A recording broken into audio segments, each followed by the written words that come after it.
اعوذ باللہ من الشیطان الرجیم، بسم اللہ الرحمن الرحیم۔ جماعت ششم اسلامیات میں آپ سب کو خوش آمدید کہتے ہیں، اور ہم امید کرتے ہیں ہمارے پیارے بچے جو پچھلے ہم نے اسباق پڑھائے ہیں وہ سارے انہوں نے درجہ بدرجہ یاد کر لیے ہوں گے، ان کو سمجھ لیا ہوگا۔ آتے ہیں سبق کی طرف۔ جی پیارے بچوں، ہم سبق نمبر 1 باب صوم کا سیرت طیبہ صلی اللہ علیہ وآلہ وسلم پڑھنے جا رہے ہیں، جس کا عنوان ہے نبی کریم خاتم النبیین صلی اللہ علیہ وآلہ آلہ واصحابہ وسلم اور مدنی معاشرے کا قیام۔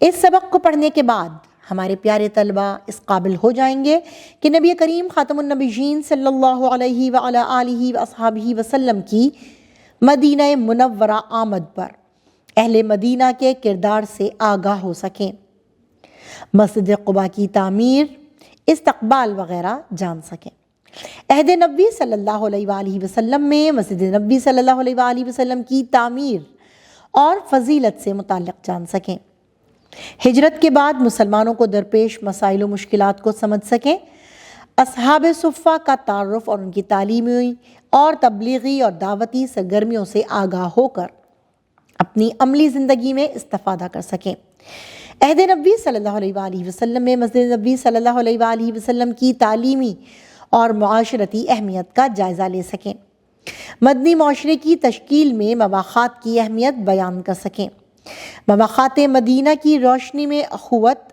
اور بھائی چارہ کے عالمگیر تصور کو سمجھ کر اپنی عملی زندگی میں اس کا نفاذ کر سکیں، مدنی معاشرے کے قیام کی اصل روح کو سمجھ کر معاشرے کی بہتری میں اپنا کردار ادا کر سکیں۔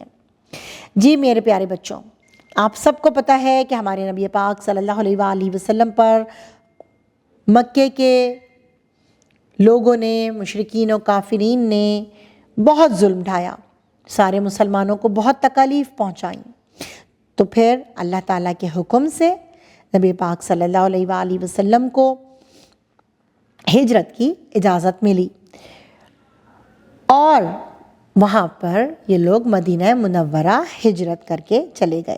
اب اس کے بارے میں ہم پورا پڑھیں گے کہ کیسے آمد رسول ہوئی صلی اللہ علیہ وآلہ وسلم کی، کہ مدینہ منورہ میں یہ خبر پہنچ چکی تھی کہ نبی کریم صلی اللہ علیہ وآلہ وسلم مکہ مکرمہ سے ہجرت کر کے مدینہ منورہ کی طرف روانہ ہو چکے ہیں۔ مدینہ منورہ کے لوگ بے-تابی سے آپ صلی اللہ علیہ وآلہ وسلم کا انتظار کر رہے تھے۔ وہ روزانہ صبح اپنے گھروں سے نکل کر جمع ہوتے اور آپ خاتم النبیین صلی اللہ علیہ وآلہ آلہ واصحابہ وسلم کے انتظار میں رہتے۔ ایک دن کافی انتظار کے بعد وہ واپس پلٹ رہے تھے کہ اچانک قریبی پہاڑ کی چوٹی سے ایک شخص نے زور سے پکار کر کہا، مدینے والوں، تم جس پیغمبر کا انتظار کر رہے ہو وہ پہنچ گئے ہیں۔ مدینہ منورہ کے لوگ باہر کو دوڑے۔ رسول اللہ خاتم النبیین صلی اللہ علیہ وآلہ وسلم ایک درخت کے نیچے بیٹھے تھے، جبکہ حضرت ابوبکر صدیق رضی اللہ تعالیٰ عنہ چادر سے آپ خاتم النبیین صلی اللہ علیہ وآلہ وسلم پر سایہ کیے ہوئے تھے۔ مختصر ملاقات کے بعد آپ خاتم النبیین صلی اللہ علیہ وآلہ وسلم لوگوں کے ساتھ یہاں سے دائیں طرف چلے اور قباء کے محلے میں پہنچ گئے، جہاں بنو عمرو بن عوف قبیلہ آباد تھا۔ آپ کو پتہ ہے پیارے بچوں، جو قباء میں جو پہلی مسجد بنائی وہ اس قیام کے دوران ہی نبی پاک صلی اللہ علیہ وآلہ وسلم نے بنائی تھی، جو کہ جزیرۃ العرب میں بیت اللہ کے بعد پہلی مسجد تھی۔ مدنی معاشرے کے اصول۔ آپ صلی اللہ علیہ وآلہ وسلم نے لوگوں کو جو پہلی نصیحت کی وہ یہ تھی کہ اے لوگوں، ایک دوسرے کو سلام کیا کرو، لوگوں کو کھانا کھلایا کرو، رشتہ داروں کے حقوق ادا کیا کرو، اور جب لوگ سو جائیں تو تم اٹھ کر نماز پڑھا کرو، سلامتی کے ساتھ جنت میں چلے جاؤ گے۔ معلوم ہوا کہ نبی کریم صلی اللہ علیہ وآلہ وسلم فوری طور پر لوگوں کی تعلیم و تربیت کی طرف متوجہ ہو گئے تھے۔ اس فرمان سے یہ بھی معلوم ہوا کہ نبی کریم صلی اللہ علیہ وآلہ وسلم مدینہ منورہ میں جو معاشرہ تشکیل دینے والے تھے وہ پرخلوص، باہمی تعلق و محبت، اللہ تعالیٰ کی عبادت اور اس کی مخلوق کی خدمت اور ایک دوسرے کے حقوق کی ادائی کے تصورات پر قائم ہوگا۔ قبا میں قیام، جیسے کہ آپ کو پتہ چلا کہ قبا ایک جگہ کا نام ہے، یہاں پر نبی پاک صلی اللہ علیہ وآلہ وسلم لوگوں سے ملاقات کرتے ہیں، انہیں دین کی تعلیم دیتے ہیں۔ چونکہ اللہ تعالیٰ کی عبادت اور نماز قائم کرنے کے لیے مسجد کا قیام بہت ضروری تھا، چنانچہ قبا میں آپ صلی اللہ علیہ وآلہ وسلم نے سب سے پہلے ایک مسجد کی بنیاد رکھی، اور جب تک یہاں رہے لوگوں کو یہاں نماز پڑھاتے رہے۔ اپنے اس عمل سے آپ صلی اللہ علیہ وآلہ وسلم نے لوگوں کو عملی تعلیم دی کہ اسلامی معاشرے میں سب سے اہم کام مسجد اور نماز کا قیام ہے۔ نبی کریم صلی اللہ علیہ وآلہ وسلم نے فرمایا، جو شخص اللہ کی رضا کے لیے مسجد بنائے گا، اللہ اس کے لیے جنت میں ایک گھر بنائے گا۔ مدینہ منورہ کی روانگی اور نماز جمعہ۔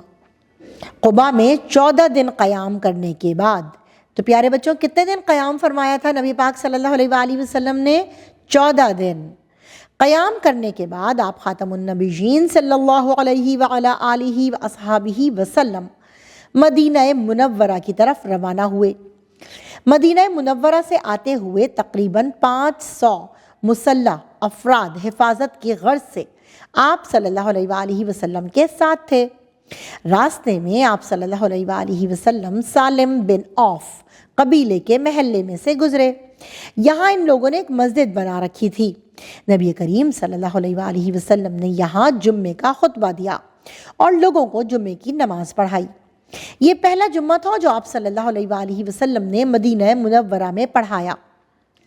آپ صلی اللہ علیہ وآلہ وسلم کے اس طرز عمل سے ہمیں تعلیم دی کہ اسلامی معاشرے میں نماز جمعہ کی خاص اہمیت ہے، اور خطبہ جمعہ لوگوں کی رہنمائی اور تعلیم و تربیت کے لیے ضروری ہے۔ اس کے بعد آپ صلی اللہ علیہ وآلہ وسلم اپنی اونٹنی پر سوار ہو کر مدینہ منورہ کی طرف روانہ ہوئے۔ مدینہ منورہ میں تشریف آوری۔ جب آپ صلی اللہ علیہ وآلہ وسلم مدینہ منورہ میں داخل ہوئے تو یہ ایک خوبصورت دن تھا۔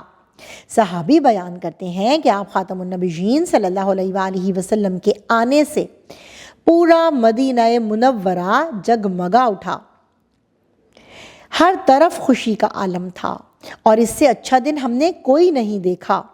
ہر چیز نکھری نکھری محسوس ہو رہی تھی۔ چھوٹے بچے اور بچیاں گلیوں میں دوڑتے پھر رہے تھے، ہر طرف ان کی معصوم آوازیں گونجتی تھیں۔ طلع البدر علینا من ثنیات الوداع وجب الشکر علینا ما داعا للہ داعی ایہا المبعوث فینا جئت بالامر المتاعی۔ ہم پر ودا کی پہاڑیوں سے 14ویں کا چاند طلوع ہو گیا۔ جب تک اللہ کو پکارنے والے باقی ہیں ہم پر شکر کرنا واجب ہے۔ اے ہمارے ہاں تشریف لانے والے، آپ خاتم النبیین صلی اللہ علیہ وعلی آلہ واصحابہ وسلم تو وہ منصب اور پیغام لے کر آئے ہیں جس کی پیروی کرنا ہم پر لازم ہے۔ بنو نجار کے محلے میں قیام۔ آپ خاتم النبیین صلی اللہ علیہ وعلی آلہ واصحابہ وسلم اونٹنی پر سوار تھے۔ لوگ آپ صلی اللہ علیہ وآلہ وسلم کو خوش آمدید کہہ رہے تھے۔ ہر قبیلے اور ہر محلے کے لوگ آپ خاتم النبیین صلی اللہ علیہ وعلی آلہ وسلم سے درخواست کرتے کہ آپ ہمارے پاس اتریں اور ہمیں مہمان نوازی کا موقع دیں۔ آپ صلی اللہ علیہ وآلہ وسلم فرماتے، جہاں اللہ کا حکم ہوگا یہ اونٹنی وہاں خود بیٹھ جائے گی۔ آخر کار اونٹنی بنو نجار کے محلے میں واقع ایک میدان میں بیٹھ گئی۔ آپ صلی اللہ علیہ وآلہ وسلم اسی جگہ اونٹنی سے اترے اور یہاں مسجد بنانے کا ارادہ کر لیا۔ میزبان رسول خاتم النبیین صلی اللہ علیہ وعلی آلہ واصحابہ وسلم حضرت ابو ایوب انصاری رضی اللہ تعالیٰ عنہ کا گھر پاس ہی تھا۔ انہوں نے آپ صلی اللہ علیہ وآلہ وسلم کو اپنا مہمان بنانے کی درخواست کی جو قبول کر لی گئی۔ یہاں آپ خاتم النبیین صلی اللہ علیہ وآلہ آلہ واصحابہ وسلم کی خدمت میں کھانا اور دیگر اشیاء خورد و نوش بھیجی گئیں۔ آپ صلی اللہ علیہ وآلہ وسلم اکیلے کھانا نہ کھاتے بلکہ اس کھانے میں دوسرے لوگوں کو بھی شریک کرتے۔ اپنے اس طرز عمل سے آپ صلی اللہ علیہ وآلہ وسلم نے تعلیم دی کہ اسلامی معاشرے میں باہمی ہمدردی اور اچھے تعلقات بہت ضروری ہیں۔ اس کے بغیر ہم ایک مضبوط معاشرے کا قیام ممکن نہیں ہے۔ نبی کریم صلی اللہ علیہ وآلہ وسلم 6 مہینے ابو ایوب انصاری رضی اللہ تعالیٰ عنہ کے گھر مقیم رہے۔ اب ہم پڑھیں گے مسجد نبوی صلی اللہ علیہ وعلی آلہ واصحابہ وسلم کی تعمیر۔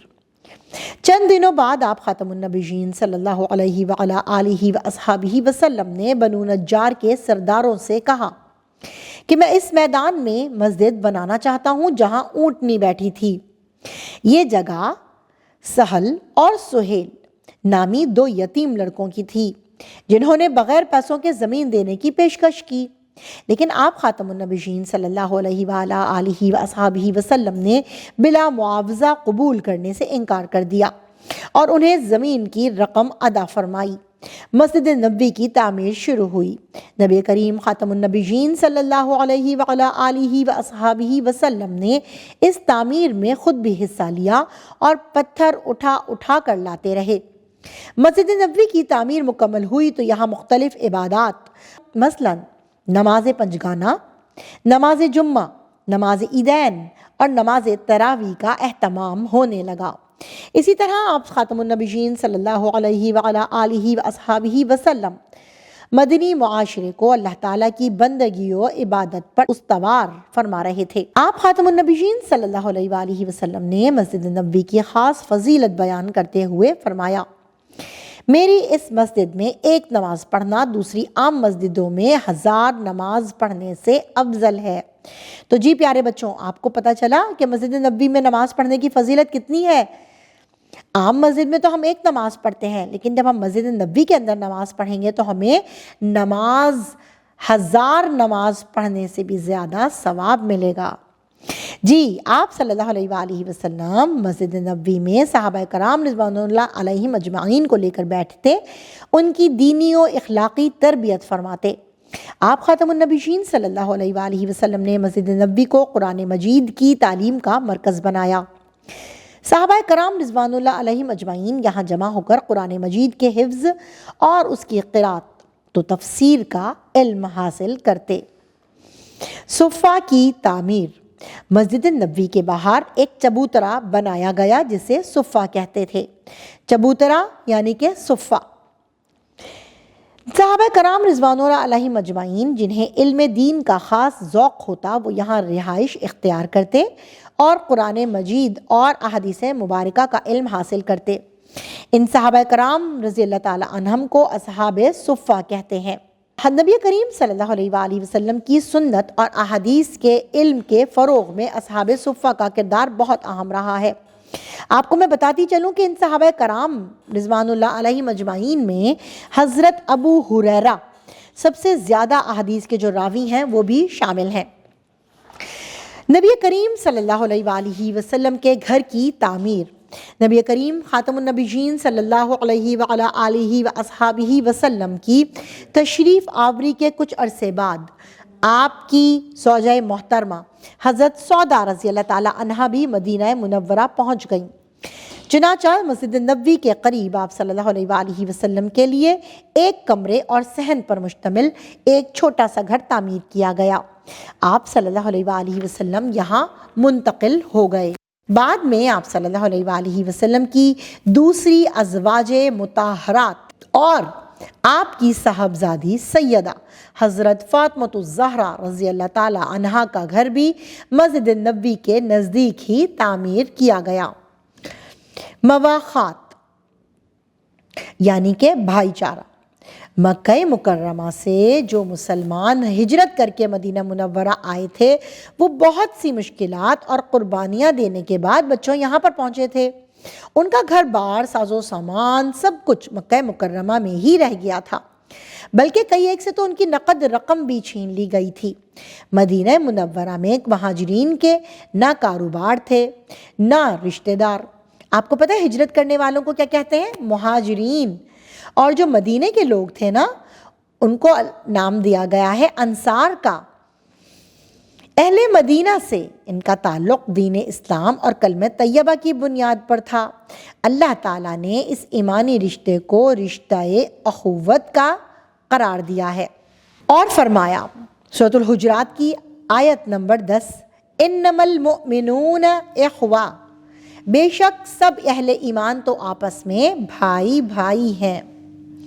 نبی کریم صلی اللہ علیہ وآلہ وسلم نے اسی نظریے کے مطابق صحابہ کرام رضوان اللہ علیہم اجمعین کی تربیت کی اور فرمایا کہ سب اللہ کے بندے اور آپس میں بھائی بھائی بن کر رہو۔